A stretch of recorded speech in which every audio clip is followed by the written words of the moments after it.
இந்த பதிவுல உங்க வாழ்க்கையை வேற லெவல்ல மாத்த போற டாப் 10 ஹேபிட்ஸ் பத்தி தான் பார்க்க போறோம். உங்களுக்காகவும் உங்களுடைய லைஃபை இன்னும் மேல கொண்டு போகணும் அப்படிங்கிறதுக்காகவும் உங்களை நீங்க இம்ப்ரூவ் பண்ணணும் அப்படின்னு நினைச்சீங்கன்னா நீங்க உங்க வாழ்க்கையில வேற லெவல்ல முன்னேறுவீங்க. அதுவே மத்தவங்களை இம்ப்ரெஸ் பண்றதுக்காகவும் மத்தவங்க கிட்ட நல்லவங்களா காட்டிக்கிறதுக்காகவும் உங்களை நீங்க இம்ப்ரூவ் பண்ணணும் அப்படின்னு நினைச்சீங்கன்னா அது கொஞ்ச கால மோட்டிவேஷனா மட்டும் தான் இருக்கும். ஒரு சில கிரேட் ஹேபிட்ஸ் உங்ககிட்ட இருக்கணும் அப்படின்னு நீங்க நினைச்சீங்கன்னா உங்களுக்குள்ள ஒரு சில மாற்றங்களை நீங்க கொண்டு வரணும். அப்படி உங்க வாழ்க்கையை வேற லெவல்ல மாற்றக்கூடிய 10 பழக்கங்கள் என்ன அப்படின்றத பாத்துடலாம். நம்பர் 1, அதிகாலையில எழுந்துக்கிற பழக்கத்தை வழக்கமாக்குங்க. எந்த ஒரு ஹேபிட்டை உடைக்கிறதா இருந்தாலும் சரி, எந்த ஒரு ஹேபிட்டை லைஃப்ல கேரி பண்றதா இருந்தாலும் சரி, நமக்கு 21 நாட்கள் தேவை அப்படின்றத முதல்ல டாக்டர் மேக்ஸ்வெல் மோல்ஸ் இன்ட்ரோ பண்ணிருக்காரு. ஆனா European journal of social psychology இதுக்கு தேவைப்படுற காலம் மொத்தம் 66 நாட்கள் அப்படின்னு சொல்லியிருக்காங்க. உதாரணத்துக்கு தினமும் நீங்க அலாரம் வைப்பீங்க, ஆனா அலாரம் சவுண்ட் கேட்ட உடனே அதை ஸ்னூஸ் பண்ணுவீங்க. இது மறுபடியும் நடக்கும். காலையில எழுந்திருக்கும் போதே ரொம்ப பதட்டமா இருப்பீங்க, ஏன்னா நீங்க லேட்டா எழுந்திருச்சிருப்பீங்க. உங்களோட காஃபியை கூட ஒழுங்கா குடிக்க முடியாம ஏதோ ஒரு உணவை அவசர அவசரமா சாப்பிடுவீங்க. அவசர அவசரமா கிளம்பி ஆபீஸுக்கு போவீங்க, போற வழியிலே டிராபிக்ல மாட்டிப்பீங்க. அதுக்கு காரணம் மத்தவங்கன்னு மத்தவங்க மேல ப்ளேம் பண்ணுவீங்க, அவங்கள திட்டுவீங்க, ஏன்னா நீங்க லேட். நீங்க காலையில லேட்டா எழுந்திருச்ச தவிர அந்த நாள் முழுக்கவே கொண்டு போவீங்க. நீங்க செட் பண்ண நேரத்துல நீங்க எந்திரிக்கும் போது உங்களுக்கு எந்த ஒரு பிரச்சனையும் இல்லை. ஆனா அதை விட எக்ஸ்ட்ராவா உங்களுடைய தூக்கத்துக்கு நீங்க கொடுக்கிற ஒரு 30 நிமிஷம் உங்க வாழ்க்கையில மிகப்பெரிய மாற்றத்தை ஏற்படுத்துது. நம்பர் 2, காலையில ஸ்ட்ரெச் பண்ணுங்க. நாய் பூனை எல்லாமே காலையில எழுந்த உடனே அதோட பாடியை நல்லா ஸ்ட்ரெச் பண்ணிட்டு தூக்கத்துல இருந்து எழுந்திருச்சு அதோட பாடியை நல்லா ஷேக் பண்ணிட்டு அதுக்கப்புறம் தான் அதோட தினசரி ஒர்க்கை ஸ்டார்ட் பண்ணும். சில பூனைகள் நைட் தூங்குறதுக்கு முன்னாடி ஸ்ட்ரெச் பண்ணும். ஆனா நீங்க காலையில எழுந்த உடனே உங்க பாடியை ஸ்ட்ரெச் பண்ணீங்கன்னா அந்த நாள் முழுக்கவே நீங்க ரொம்பவே ஆக்டிவா இருப்பீங்க. அது மட்டும் இல்லாம முந்தைய நாளுடைய டயர்ட் எல்லாமே ஸ்ட்ரெச் பண்றதுனால உடையிற மாதிரி ஃபீல் பண்ணுவீங்க. உங்களுடைய நாளை ரொம்ப புத்துணர்ச்சியோட ஸ்டார்ட் பண்ணுவீங்க. காலையில எழுந்த உடனே போன்ல வரக்கூடிய மெசேஜையும் நோட்டிபிகேஷனையும் செக் பண்றதை விட இது ரொம்பவே நல்ல பழக்கம். நாள் ஃபுல்லா புத்துணர்ச்சியா இருக்கிறதுக்கு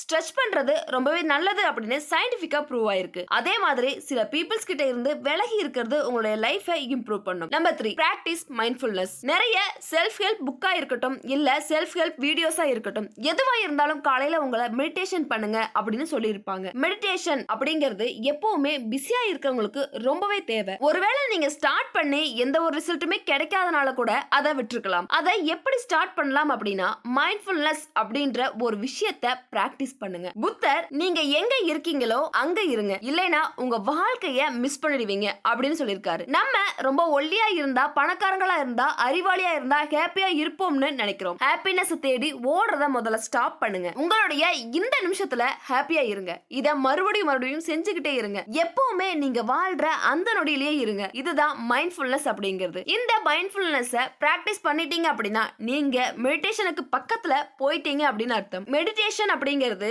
உங்களுடைய ஸ்பெஷலான ஒரு பர்சனல் ஸ்பேஸ், உங்களுக்கு மட்டுமே சொந்தமான இடம். அங்க போய் உங்களை கண்டுபிடிங்க, உங்களை பண்ணீங்க, நீங்க உங்களை லவ் பண்ணுங்க. நம்பர் 4, உங்ககிட்ட என்ன இருக்கோ அது மேல ஃபோக்கஸ் பண்ணுங்க. உங்ககிட்ட என்ன இல்லையோ அதை பத்தி நினைக்காதீங்க. ஜலசுங்கிறது ஒரு கொடிய மிருக மாதிரியான ஒண்ணு. ஜலசுங்கிறது நம்மள நல்லா இருக்கும்னு ஃபீல் பண்ண வைக்காது. ஒருத்தரோட அச்சீவ்மெண்ட்டையும் ஒருத்தர் புதுசா ஒரு பொருள் வாங்குறதுக்கு அவங்கள ஹாப்பியா ஃபீல் பண்ண வைக்காம அவங்கள வெறுக்க வைக்கும். அதனால உங்ககிட்ட இருக்கிற பொருள்ல ஃபோக்கஸ் பண்ணுங்க. இல்லாத ஒரு பொருளை நினைச்சு வருத்தப்படாதீங்க. கிராட்டிடியூட் அதாவது நன்றி உணர்வு உங்களை பெட்டர் பீப்புளா சேஞ்ச் பண்ணும். அதனால மத்த பீப்புளோட சக்சஸ்க்கு ஹாப்பியா இருங்க. அதோட உங்க கோல்ஸ்ல ஃபோக்கஸ் பண்றத ஸ்டாப் பண்ணிடாதீங்க. நீங்க யாருக்குமே காம்படிஷன் கிடையாது, உங்களுக்கு நீங்க தான் காம்படிஷன். சோ போய்கிட்டே இருங்க. இந்த மாதிரி விஷயத்துல டைம் வேஸ்ட் பண்ணாதீங்க. நம்பர் 5, பாட்காஸ்ட படிங்க அல்லது கேளுங்க. எப்பவுமே லேர்ன் பண்றத ஸ்டாப் பண்ணாதீங்க. பாட்டு கேட்கறத ஸ்டாப் பண்ணிட்டு பாட்காஸ்ட லிசன் பண்ண ஸ்டார்ட் பண்ணுங்க. நிறைய விஷயங்கள் பாட்காஸ்ட்ல இருக்கு. பாட்காஸ்ட்ல இருக்க ஒரு நல்ல விஷயம் என்னன்னா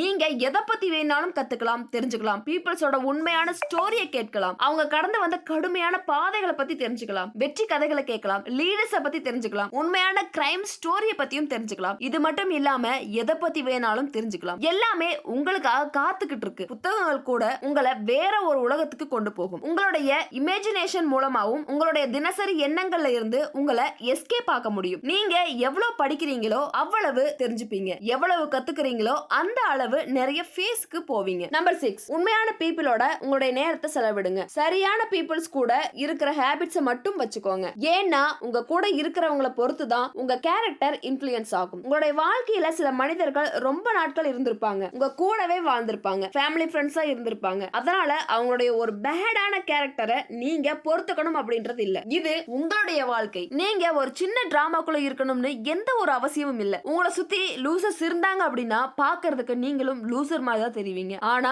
லூசர் கிடையாது. அந்த மாதிரி பீப்பிள்ஸ உங்க லைஃப்ல இருந்து விலக்கிட்டு உங்களை சுத்தி பாசிட்டிவான, ஜென்டிலான, கைண்டா இருக்கக்கூடிய சில ஃபேஷனேட்டான பீப்பிள்ஸ வச்சுக்கோங்க. நீங்க எந்த மாதிரியான பர்சனோ அந்த மாதிரியான பர்சனை உங்களை சுத்தி வச்சுக்கோங்க. நம்பர் 7, உண்மையாவே லிசன் பண்றதுக்கு கத்துக்கோங்க. நிறைய பேரு புரிஞ்சுக்கிறதுக்காக லிசன் பண்ண மாட்டாங்க. ரிப்ளை பண்றதுக்காக மட்டும் தான் லிசன் பண்ணுவாங்க. நமக்கு தெரியும் இந்த மாதிரி பர்சன் இடையில இன்டரப்ட் பண்ணுவாங்க. நீங்க சொல்லிட்டு இருக்க மாதிரியே அவங்க கிட்ட இருக்கிற ஸ்டோரியை சொல்லுவாங்க. அந்த கான்வர்சேஷன் வேற இடத்துக்கு போயிருச்சு அப்படின்றத கூட தெரியாம அவங்க ஸ்டோரி சொல்றதுல ரொம்பவே ஆர்வமா இருப்பாங்க. உண்மையாவே லிசன் பண்றது உங்களுடைய லைஃப் டைம் ஸ்கில்னு கூட சொல்லலாம். அது ரொம்பவே சுலபமான ஒரு விஷயம். எதுவுமே பேசாம லிசன் பண்ணணும். முடிவுல அதுக்கு ஏத்த மாதிரி ரெஸ்பாண்ட் பண்ணணும். நம்பர் 8, வெறும் கால நடக்கிறது. வெறும் கால நடக்கிறது நிறைய பேர் தேவையில்லாத விஷயம்னு நினைப்பாங்க. ஆனா வெறும் கால நடக்கிறது ரொம்ப நல்ல விஷயம்னு சயின்டிபிக்கா ப்ரூவ் ஆயிருக்கு. நீங்க வெறும் கால நடக்கிறதுனால நிறைய நன்மைகள் இருக்கு. இப்படி நடக்கிறதுனால நம்ம உடம்புல இருக்கக்கூடிய ஃப்ரீ ரெடிகல்ஸை சரி செய்யும். தூக்க நேரத்தையும் சரி செய்யும். அது மட்டும் இல்லாம பெயின் மேனேஜ்மெண்ட், ஸ்ட்ரெஸ் இது எல்லாத்தையுமே கண்ட்ரோல்ல வைக்கிறதுக்கு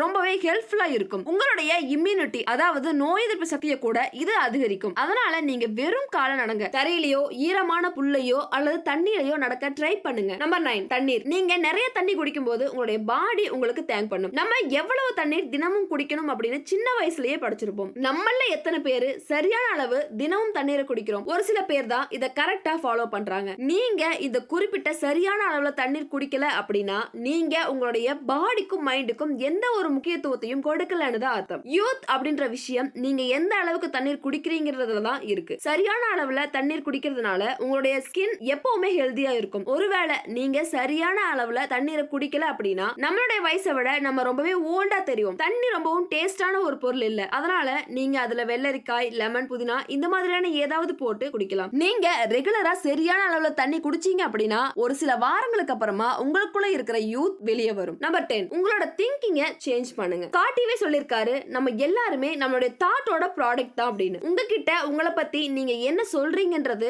ரொம்பவே முக்கியமான ஒரு விஷயம். நீங்க எந்த மாதிரியான நெகட்டிவ் திங்கிங்க உங்க மைண்ட் கிட்ட சொல்றீங்க அப்படின்றத யோசிங்க. ஒரு ஃப்ரெண்ட் கிட்ட பேசும்போது உங்களுடைய நெகட்டிவ் திங்க உங்க ஃப்ரெண்ட் கிட்ட சொல்லும் போது கண்டிப்பா உங்களுடைய ஃப்ரெண்ட் உங்களை பாசிட்டிவான பர்சனா பார்க்க மாட்டாங்க. உங்க மைண்ட்ல இருக்கக்கூடிய பர்சன் கண்டிப்பா நீங்க இல்ல. நீங்க நினைக்கிறத விட நீங்க ரொம்பவே அழகானவங்க. நீங்க உங்களை எப்படி எடுத்துக்கிறீங்க அப்படின்ற ஒரு சின்ன விஷயம் தான். இந்த காணொலியை பார்த்துக்கிட்டு இருக்க எல்லாத்துக்குமே என்னுடைய இனிய ஆங்கில புத்தாண்டு நல்வாழ்த்துக்கள். இந்த வீடியோ பிடிச்சிருந்தது அப்படின்னா இந்த வீடியோவை லைக் பண்ணுங்க, சேனலை சப்ஸ்கிரைப் பண்ணுங்க. மறக்காம இந்த ஹேபிட்ஸ்ல நீங்க எதை இப்போ வரைக்கும் ஃபாலோ பண்ணிட்டு இருக்கீங்க அப்படின்றத எனக்கு கமெண்ட் பாக்ஸ்ல சொல்லுங்க. Thank you for watching.